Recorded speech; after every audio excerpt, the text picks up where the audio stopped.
马祖的哪些之类是当地重要的观光资源，但年拢有真侪游客去观光。虽然大海政治局势紧张，不过是有愈来愈侪少年人登去到马祖推沙观光。台语台青春咱的帮下暗7点半来看这阵少年人是安怎宣传马祖的在地产业。啊，这么少啊！对，我刚才看到颗粒点还蛮多的，靠，结果水桶扫下去。当咧讲话的人是走找哪些族类的周小马，便来到马祖哪些族类的大月，伊就会伫暗时赛车，四处走找哪些族类。有这么一说，马祖不是你说来就来、说走就走的地方，因为只要一有来点累，就是起浓雾，一起浓雾，你想离开很难离开。有，这边有一盒，这里也有。哪些族类都要有适合的气温甲水流才看得到，就算有可能会落空抓。伫大月期间，也是替马祖带来袂少游客甲商机，嘛带动少年人回乡。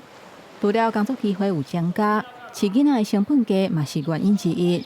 互马祖成做2022年全台湾生育率第1的县市。马祖这边其实要养小孩、在照顾小孩的成本低，而且很安全。小孩在这边也不会有太多的诱惑。经营旅馆的何行，因为对艺术真有兴趣，伫马祖甲在地艺术家合作办活展，希望互旅客感受马祖艺术气氛。不过伫文艺背后，踮伫两岸地缘政治之间的马祖。在地少年人是安怎看待的？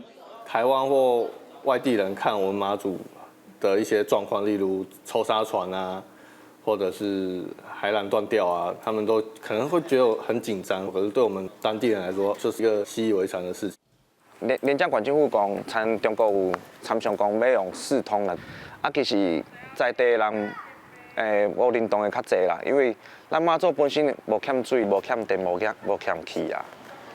我感觉桥嘛无通的必要。面对两岸之间的纷纷扰扰，在地居民立场虽然无一定同款，不过个人要有个人应对方式。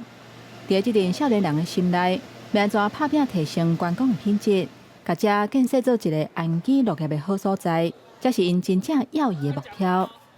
记者吴德庆、连新维马祖报道。